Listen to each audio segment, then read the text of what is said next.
झज्जर के लघु सचिवालय के पास से रोहतक विजिलेंस की टीम ने 2 लाख की रिश्वत के साथ हरियाणा पुलिस के हेड कांस्टेबल को गिरफ्तार किया है। डीएसपी विजिलेंस ने जानकारी देते हुए बताया कि हमें भ्रष्टाचार निरोधक थाना में सूचना मिली थी कि सोनू नामक कोई शिकायत करता है जो कि झज्जर के गांव जसोर खेड़ी का रहने वाला है और वह झज्जर में किसी भ्रष्ट कर्मचारी पर रेड करवाना चाहता है। आज हमें थाना भ्रष्टाचार निरोधक ब्यूरो रोहतक में सूचना मिली थी कि कोई शिकायत करता है सोनू, जो कि जसोर खेड़ी का रहने वाला है और वो किसी भ्रष्ट कर्मचारी पर झज्जर में रेड करवाना चाहता है। तो इस संबंध में हमने उच्च अधिकारियों से स्वतंत्र गवाह ड्यूटी मजिस्ट्रेट नियुक्त करवाए और उसके बाद अपनी रेडिंग पार्टी तैयार की गई और रेडिंग पार्टी को साथ लेकर शिकायतकर्ता से संपर्क करके जिसने ये बतलाया कि गुड़ा बाईपास पर हम आपसे मिलेंगे। तो गुड़ा बाईपास झज्जर पर हम शिकायतकर्ता से मिले तो उसने अपनी लिखित कंप्लेंट हमें हवाले की, जिसमें उसने बतलाया कि एंटी नारकोटिक सेल है बादली में, जिसका कि कर्मचारी है HC राकेश कुमार, जो कि उनसे 2 लाख रुपये रिश्वत की डिमांड कर रहा है। डिटेल पूछने पर उसने बतलाया कि कोई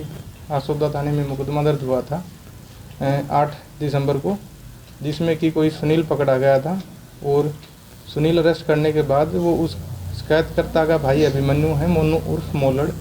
जिसको कि अरेस्ट करने की वो बार बार धमकी दे रखी थी और नोटिस भी दिया हुआ था और इस एवज में उसको मुकदमे से निकालने के लिए 2 लाख रुपये रिश्वत की शिकायतकर्ता से डिमांड की गई।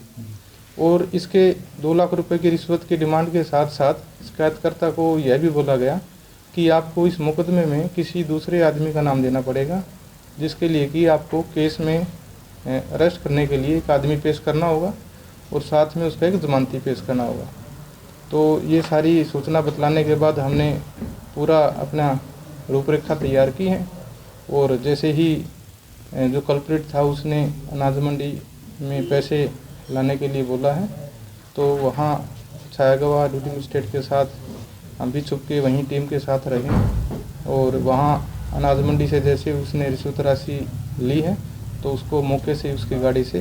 अरेस्ट कर लिया है और रिश्वत के 2 लाख रुपए उससे बरामद कर लिए। अभी क्या कार्रवाई चल रही है? अभी उसकी कार्रवाई चल रही है। इसके साथ साथ हमें उसकी गाड़ी से कुछ कैश भी बरामद हुआ है, जिसके बारे में भी पूछताछ अभी कर रहे हैं और आगे की डिटेल है उसके पूछताछ के बाद पता करेंगे कि क्या क्या किन किन की और इन्वॉल्वमेंट है इसमें,